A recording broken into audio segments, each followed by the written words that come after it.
everyone, welcome back to my channel. My name is Sana and today we'll be doing my on hold books. So basically on hold are like books where I didn't finish or I didn't get to them or I just couldn't finish them. It's not essentially did not finish, it's more like I might come back to it, whatever that is. So yeah, there's quite a few I have put on hold. There are also some books that I needed to read from one of the many months of TBR, but I didn't get to it. So, yeah. So the first book is Fallen Kingdoms by Morgan Rhodes. Mythical magic has long been forgotten, and while a hard-won peace has reigned for centuries, a deadly unrest now simmers below the surface. As the rulers of each kingdom grapple for power, the lives of the subjects are brutally transformed, and four key players, royals and rebels alike, find their fates forever intertwined. Cleo, Jonas, Lucia, and Magnus are caught in a dizzying world of treacherous betrayals, shocking murderers, secret alliances, and even unforeseen love. The only outcome that's certain is that kingdoms will fall, who will emerge triumph, and when all they know has collapsed. It's the eve of war. Who's choose your side? So it does sound interesting, but I just didn't got to it. So yeah, too many books. My next, so I did read this book, but I think I didn't got to finish it because I didn't quite like it, or I ran out of time. I can't remember, but I might come back to it. I'm not sure. But for now, it's on hold. But from the looks of the reading, I may as well put did not finish because I gave it 2 stars. And that book is The Orphanage by the Lake by Danielle G. Miller. It's basically the detective story where Hazel wants kind of like a new life, but then she finds this mystery and this orphanage, and how this lady called her like, hey, can you help me find a girl? So that's basically it. And just basically trying to find this girl who went missing from the orphanage. So I never got to it because, at least from what I can remember, I thought it was boring. I think it was part of my last year's book of read, I think. So, and then I just gave up because I just couldn't read it anymore. So that's why it's on hold. I may go back to it, I'm not sure, but for the time being, it's on hold. Alright, this guy, oh boy. This guy was supposed to be for my family TV on, I believe. So this is Lord of Katana by his face is disturbed by Michelle Jabez Coppola. So yeah, I just ran out of time. I couldn't finish it. So yeah, so this is basically a new rediscovering romance, magic, adventure, and horror in this lush, epic ancient Egyptian inspired trilogy. I do like ancient Egyptian, but clearly not enough to read this book, I guess. But I do like ancient Egypt, so yeah. Princess, prices, rebel, thief, tensions run as hot as the chemist winds in the great kingdom of Katana.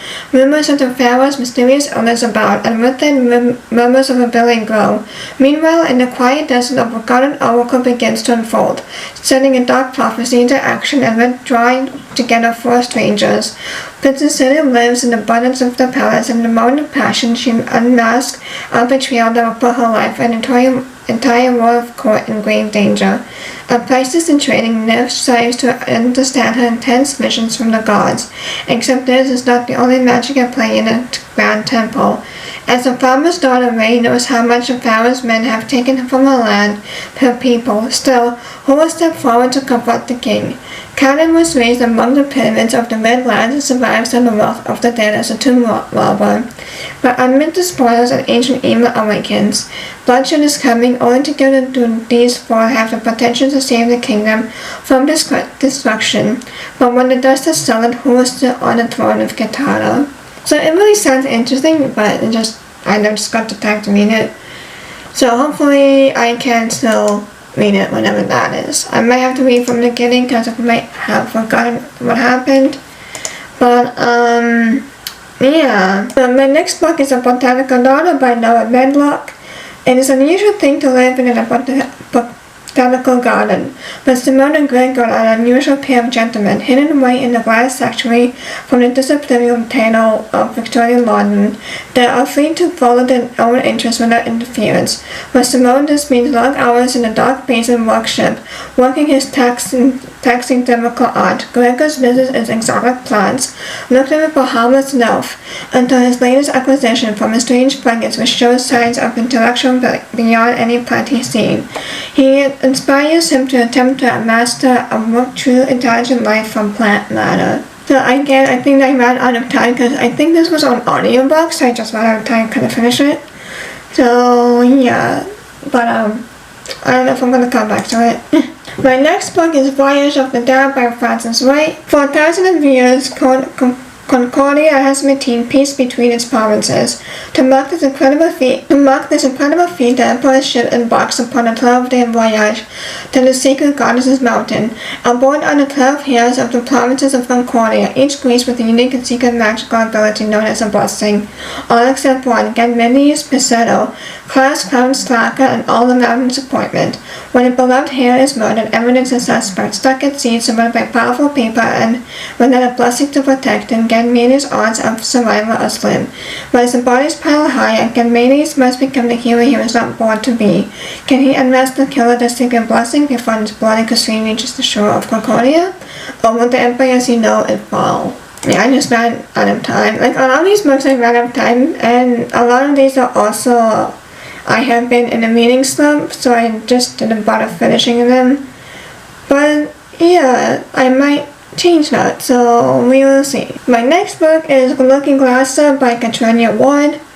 In a lonely cottage overlooking the windswept Maine coast, Mulder Harlow begins the last book he will ever write. It is the story of his childhood summer companions and the killer that stalked a small New England town.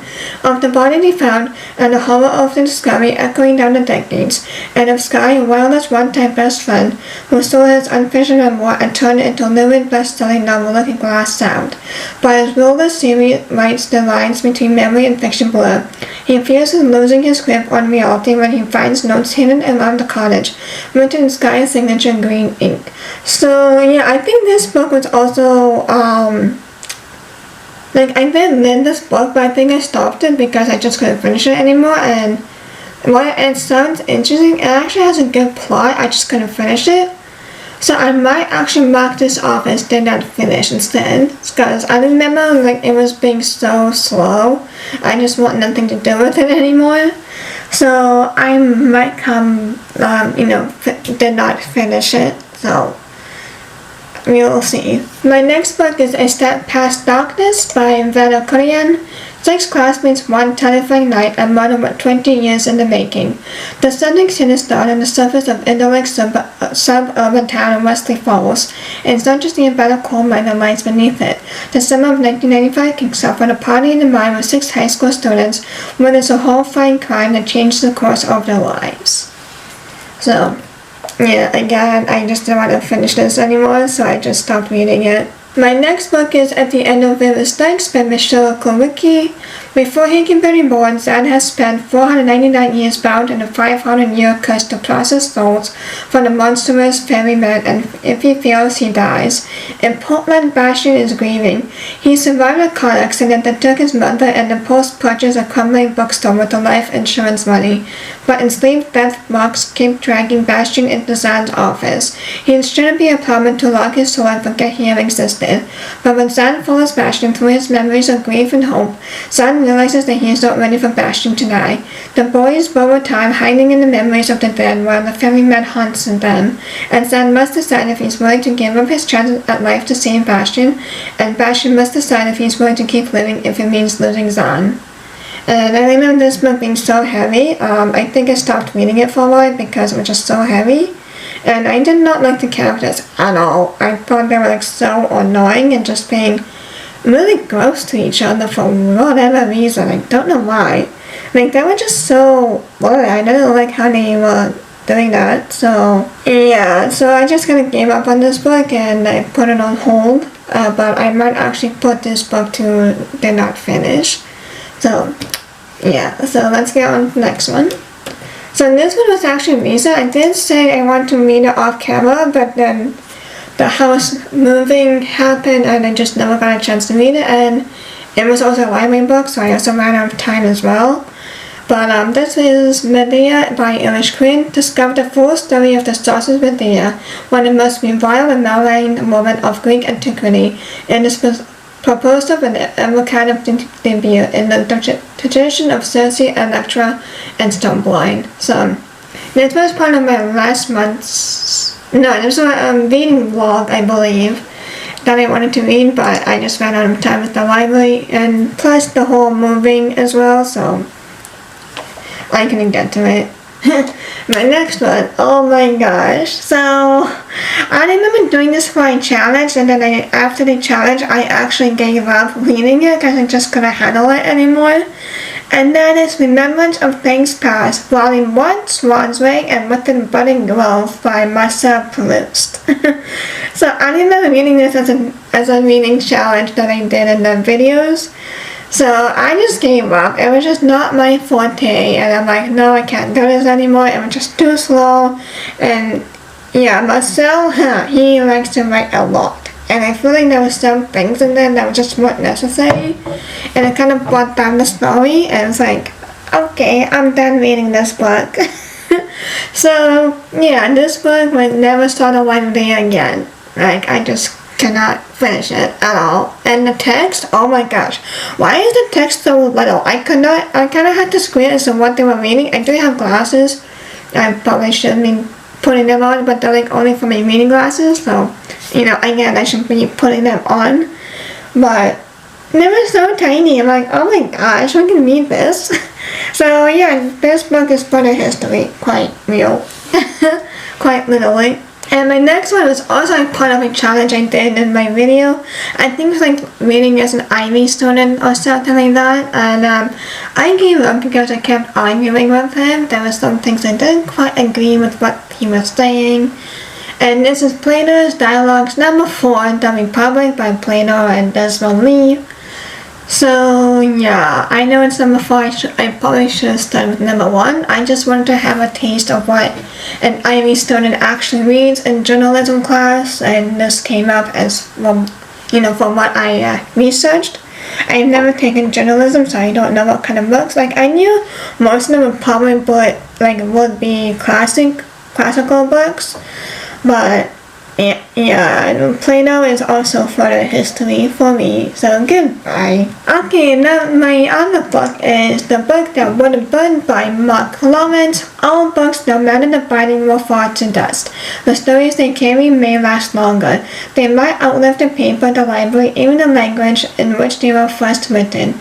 The greatest story can reach the stars. This is the start of an incredible new journey from international. Everyone has lived his whole life trapped within a vast library, older than empires or larger than cities. Lilva has spent hers in a tiny settlement out on the dust where nightmares stalk and no one goes. The world has never noticed them. That's about to change. As the stories spiral around each other across worlds and time, each will unlock vast secrets about the world and themselves. This is a tale of truth and lies and hearts, and the blowing of one into another. So I can't quite remember why I put this on hold. Maybe I thought it was boring, or like nothing really interesting was happening. I can't quite remember. But I also put that on hold. I will probably not come back to that book, but that's okay. I got more interesting books to read. My next one is The Floating World by Axie O. Stonehill lives in the underworld, a land of perpetual darkness. An ex-soldier, he can remember little of his life from before 2 years ago, when he woke up alone with only his name and his sword. Now he does odd jobs to scrape by until he comes across the score of a lifetime, a chest of cards finding mercenary who can hunt down a girl who wields silver light. I think this is either from a December TV or for January TV on, one of the two. I can't quite remember why I put it on hold. I probably didn't want to read it anymore. Not that it was bad. There were some things, I remember there was something that kind of bothered me, but I can't really remember why I put it on hold. Oh well. It is on hold, I might come back to it. I remember the character is named so weird, so that is that. And my last one is Silver in the Bone. So my last one is kind of weird. It is Silver in the Bone by Alexandra Bracken. It's basically the fantasy inspired by Celtic lore, the tale of a teenage girl who stakes her destiny in the cursed winter of Avalon, driven by love, revenge, and pure adrenaline.